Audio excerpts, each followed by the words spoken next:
जैसा कि पिछली कड़ी में हम एमी का ज़िक्र कर रहे थे, एमी जो कि आत्महत्या करने के बाद आत्मालोक में पहुंची है और लाइब्रेरी में अपने आकाशीय रिकॉर्ड्स को देख रही है और इन आकाशीय रिकॉर्ड्स को समझने में एक दिव्य पुरुष आत्मा है जो उसका सहयोग कर रही है।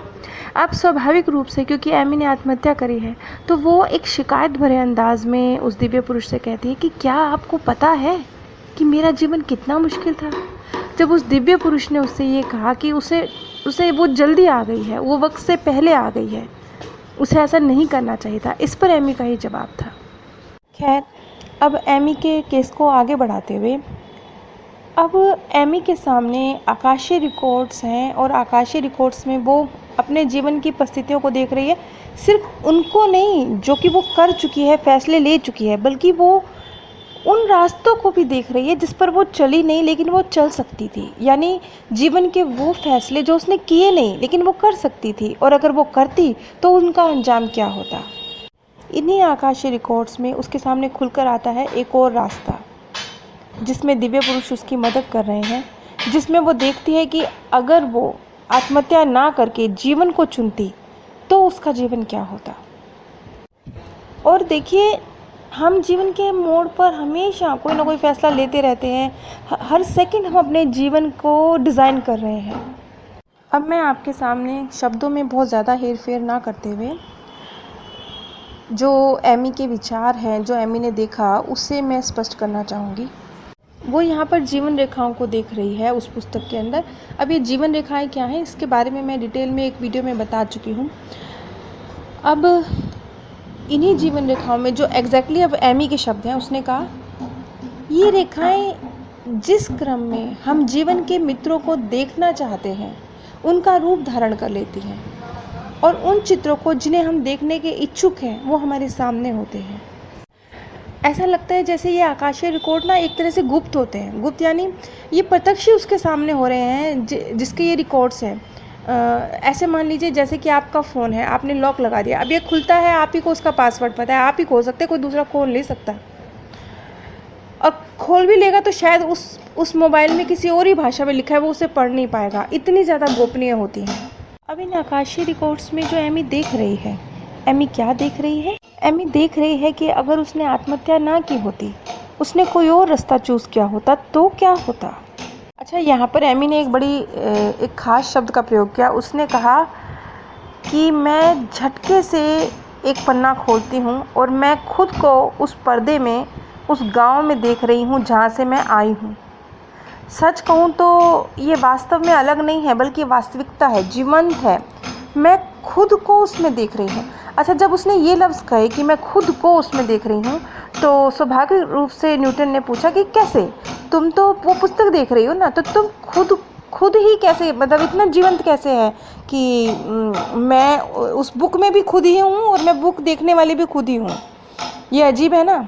लेकिन हाँ, इतना ही अजीब हो रहा है। ऐसे समझ लीजिए जैसे कि लाइव टीवी चल रहा हो, लाइव टीवी में जो एंकर है वो भी आप ही हैं और सामने बैठ के दर्शक की जो तरह जो टीवी देख रहा है वो भी आप ही हैं। एक ही वक्त में दोनों तरफ आप हैं। कुछ ऐसा ही एमी के साथ था। एक ही वक्त में दोनों तरफ एमी है, पुस्तक देखने वाली भी और उस पुस्तक के अंदर जो है वो भी वो ही है। ये बात न्यूटन को भी अजीब लगी तो उन्होंने कहा कि क्या? मैं समझा नहीं। तुम क्या वास्तव में उस दृश्य में हो या उस दृश्य को सिर्फ देख रही हो? एमी का जवाब था, हम आत्माएं ये दोनों ही काम कर सकते हैं, लेकिन फ़िलहाल मुझे इन दृश्यों को देखना है। आगे न्यूटन का सवाल था, अच्छा, बहुत अच्छा। अब एमी एक काम और करो, ये बुजुर्ग व्यक्ति जो दृश्य तुम्हें दिखाता जा रहा है उसमें क्या कुछ है ये भी तुम मुझे बताती जाओ। ठीक है। अब हम लोग जीवन के अलग अलग विकल्पों को देखने जा रहे हैं, अलग अलग ऑप्शंस को। एमी अपने आप को उसी दृश्य में देखती है जब वो तालाब पर आत्महत्या करने के लिए गई थी, अपने आप को डुबोने के लिए गई थी।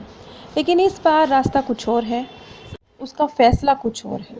इस बार वो तालाब तक जाती है, लेकिन वो आत्महत्या के विचार को त्याग कर, डूब के मरने के विचार को त्याग कर वापस लौट आती है। इस बार वो मुस्कुराते हुए कहती है, मैं अब भी गर्भवती हूँ, जिस परिस्थिति से भागकर उसने आत्महत्या का फैसला किया था, परिस्थिति अब भी वही है, लेकिन उसने अपना फैसला बदल लिया है।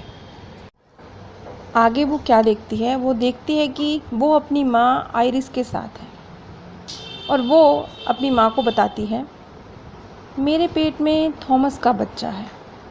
और हैरानी, उसने सोचा था कि उसकी माँ को सदमा पहुँचेगा, लेकिन ऐसा तो कुछ नहीं हुआ। हाँ, वो बहुत ज़्यादा गुस्से में बहुत भर गई और उसने एमी को बहुत लंबे चौड़े लेक्चर दिए। लेकिन इसके बाद कुछ आश्चर्यजनक हुआ, जो एमी के लिए आश्चर्यजनक था। उसकी माँ उसे बाहों में भरकर रोने लगी। देखिए, कई बार ना सच्चाई कुछ और होती है, हम अपनी कल्पनाओं में ही कुछ झूठी सच्चाई गढ़ के बैठ जाते हैं।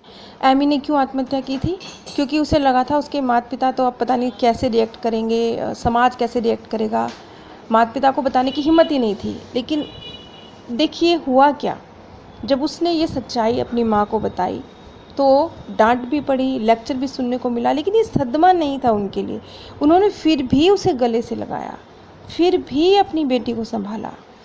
अगर उसने अपने ख्वाबों ख्यालों में ही ये ना सोच लिया होता कि अब तो मेरे माता पिता ही मुझे मार डालेंगे, और ये सोचकर उसने ही खुद ही आत्महत्या कर ली, ये ना किया होता तो शायद परिस्थितियाँ कुछ और होती। खैर, अब आगे बढ़कर उसने अपनी माँ से कहा, मैं एक अच्छी लड़की हूँ, लेकिन मैं उसके प्यार में अंधी हो गई थी। अच्छा देखिए, स्थितियाँ सारी बदल गई ना। उसने आत्महत्या का विचार त्याग कर अपनी माता को ये बता दिया। लेकिन अभी भी विकल्प हैं, अभी भी रास्ते अलग अलग हैं, अभी भी जीवन के अलग अलग रास्ते उसके लिए खुले हैं। क्योंकि जीवन तो हर परिस्थिति में, हर घटना में हमें विकल्प देता है। जो रास्ता चुनेंगे वैसे अपनी ज़िंदगी डिज़ाइन कर लेंगे। ज़िंदगी कदम कदम पे ढेर सारे रंग देती है हमें। कौन सा रंग चूज़ करके भरते हैं हम अपने जीवन पे, ये हमारे हाथ में है। अब स्थितियाँ आगे बढ़ती हैं। एमी और उसके माता पिता ये गांव छोड़कर किसी दूसरे गांव में चले जाते हैं, क्योंकि इन परिस्थितियों में उसी गांव में रहना अब उनके लिए संभव नहीं था। आगे उसने कहा कि वो लोगों को कहते हैं कि वो एक विधवा है और गर्भवती है, और बहुत वर्ष गुजरने के बाद वो एक बुज़ुर्ग व्यक्ति से शादी भी कर लेती है। और ये सारा वक्त बहुत मुश्किल था। स्वाभाविक है, उस समय पर एक जो महिला कमाती भी ना हो, वो उसके सर पे पति का साया भी ना हो, अकेली वो एक बच्चे का पालन पोषण कर रही हो, घर बार भी सब छोड़ के एक गांव से दूसरे गांव में उसके माता पिता आ गए हैं, धन की भी उनकी हानि हुई है, लेकिन चलिए फिर भी जीवन तो आगे बढ़ा। आगे उसने कहा कि जब उसने पहला गांव छोड़ा था तो उस दौरान, क्योंकि घर बार छोड़ के, काम धंधा छोड़ के वो लोग दूसरे गांव में शिफ्ट हुए थे, तो उसके पिताजी को पैसे का बहुत ज़्यादा नुकसान हुआ था, और वो पहले ही गरीब थे, अब और गरीब हो गए थे। लेकिन सिर्फ गरीबी ही थी एक दिक्कत, अदरवाइज़ वो परिवार एकजुट था, मुश्किलें एक साथ मिलके उनको सोल्व करने की कोशिश कर रहा था। एमी ने एक बहुत खूबसूरत लड़की को जन्म दिया, लेकिन ये तो उसके जीवन का एक रास्ता था, अभी रास्ते तो बहुत सारे हैं। ये उसके जीवन का एक विकल्प था, अभी विकल्प और भी बहुत सारे हैं। परिस्थितियों ने एक और पासा एमी के सामने फेंकना अभी बाकी था। जैसे कि इस केस में तो एमी ने घर आके अपने परिवारजनों को बताया, तो परिवार की सपोर्ट के साथ वो दूसरे गांव में शिफ्ट हुई। लेकिन जब उसके परिवारजनों को ये बात पता चली और उसने ये देखा कि उसकी वजह से उसके परिवार वाले सब कुछ छोड़कर, एक मतलब पहले ही गरीब हैं, उस ऊपर पे सब कुछ छोड़कर वो नई जगह पे जाने का फ़ैसला ले रहे हैं, इस सब से एमी गिल्ट में भर गई। उसे लगा कि वो अपने परिवार की मुश्किलों की वजह है, तो उसने अकेले ही गांव को छोड़कर, गांव से बाहर शहर की तरफ जाने का फ़ैसला ले लिया। अब उसके इस फैसले का अंजाम क्या होगा, ये हम अगली कड़ी में देखेंगे। एमी के इस केस से, और जो मेरे हैप्पीनेस चैनल पर इस समय गैरी की गैरी का केस चल रहा है, उससे हम ये तो समझ सकते हैं कि जीवन में जो भी हम फैसले लेते हैं, ऐसा नहीं है कि वही एक रास्ता होता है। रास्ते हमारे पास अनेकों अनेक हमेशा होते हैं, हर सिचुएशन में होते हैं। जीवन की सिचुएशन में आप जो भी रास्ता चूज़ करते हैं, वो आपकी ज़िंदगी का एक नया नक्शा बना देती है, आपके जीवन में नया रंग भर देती है, और फिर आपके जीवन में जो भी गहरा या हल्का रंग है वो आप ही का भरा हुआ है।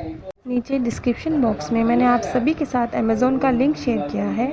अगर इस लिंक के माध्यम से आप कुछ भी परचेज़ करते हैं तो बिना कोई आर्थिक नुकसान उठाए भी आप इस ज्ञान के प्रसार में सहयोग दे सकते हैं। आप सभी पर परमात्म सौंदर्य, प्रेम और आनंद सदैव बरसता रहे। आप सभी दिव्य परम धाम में स्थान प्राप्त करें। जैसा कि पिछली कड़ी में हम